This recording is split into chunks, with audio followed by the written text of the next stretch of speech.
Qu'elle soit rousse, blonde, brune ou ambrée, la fabrication d'une bière commence toujours par le concassage de la matière première. Du malt, de l'orge germée et torréfiée. Et une fois qu'on a fait le concassage, on se retrouve avec une farine très grossière. C'est-à-dire qu'on a aplati les grains. Les grains se sont ouverts, ils ont libéré la farine, mais les enveloppes restent quasiment intactes. Une fois écrasé, le malt va être mélangé à de l'eau, puis chauffé. C'est cette cuisson qui va permettre de dégager les sucres qui seront transformés en alcool pendant la fermentation. Ça fait à peu près une centaine de kilos de malt pour 400 litres d'eau. C'est le ratio qu'on utilise de manière assez commune.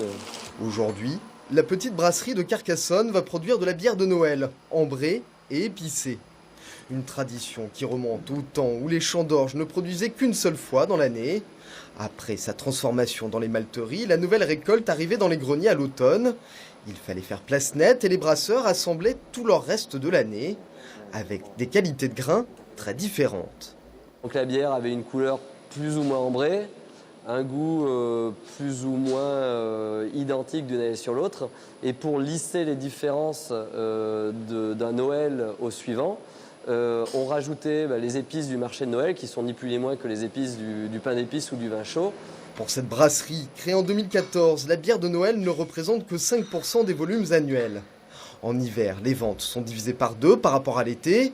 Produire à cette saison permet de maintenir un minimum d'activité et d'apporter un peu de trésorerie. Les bières de Noël, il y en a un petit peu partout maintenant.